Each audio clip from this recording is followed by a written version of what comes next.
Africa is not competing with the world in terms of gas.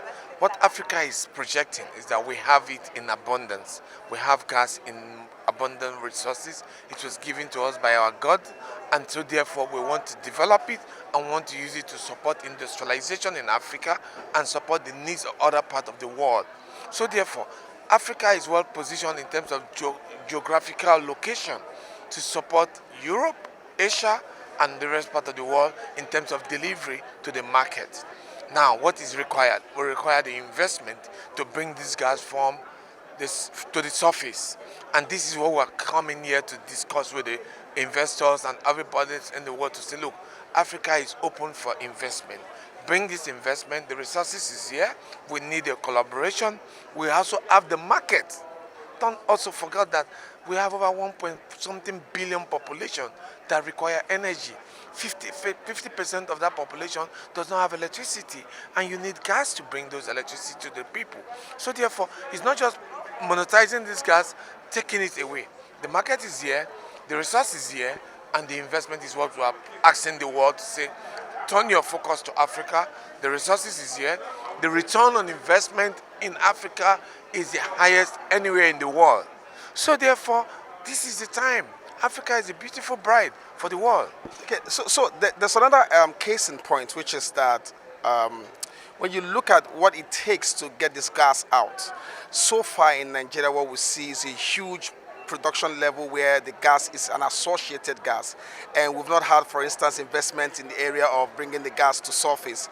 And you are pioneering something that is very interesting, which is a floating LNG, where you necessarily may not control all the variables. How do you intend to play in that field where your feedstock is not necessarily under your control? Is this a feasible market? Is this a feasible business to go into, what you're trying to do with the floating LNG? Okay, so thank you very much. UTM is developing Nigerian first floating LNG, and we're doing that with the National Oil Company, which is NNPC Limited. As you're aware, NNPC is in a joint venture with the international oil companies. Luckily for us, the asset that we're targeting for this project is OML 104. It's a JV asset between NNPC and Seplat. NNPC owns 60%, and then Seplat owns 40%. To answer your question directly, you need to do an integrated project whereby the upstream is participating in the midstream and on the downstream. And so today, we have NNPC 60% on the upstream, NNPC 30% on the midstream, NNPC 30% on the downstream. What that tells you is an integrated project. So where NNPC is not seeing value in the upstream, they are seeing value in the midstream and the downstream. It makes up for that. And with that, you'll be able to have a project that is bankable. Now, for instance, the gas we are targeting is a stranded gas and an associated gas. So therefore, once we utilize the associated gas, Seplat JV will develop the non-associated gas. They would have generated enough revenue from the associated gas to enable them develop the non-associated gas. So by so doing, you've made a seamless project with your economics. The first period, 1.1 TCF of gas, will carry you to pay down your loan, the facility you took to build the midstream project. And once you finish paying that, it frees you up for opportunity to take whatever cost of gas that you're going to get to run your project for the next 25 years. So it's all about making the economics work for you to deliver a midstream project. You must have a bankable upstream, a bankable midstream, and a bankable downstream. So for us, we're putting the entire economics into one to have an integrated project, and we see bankability, and we have no reason to be scared of the project.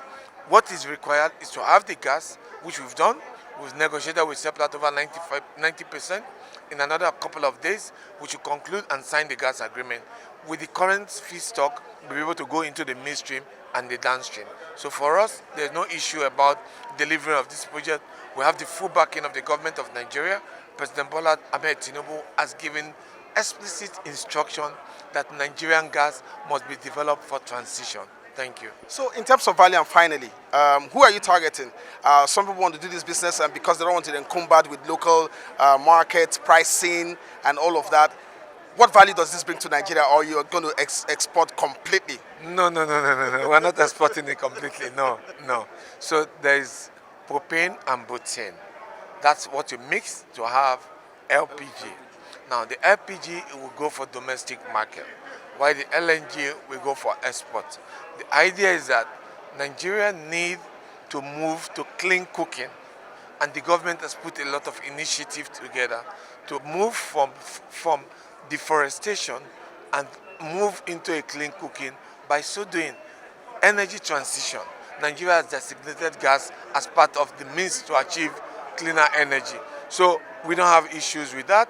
Once we do that, we've covered close to 30% of domestic requirement of LPG while we export the LNG.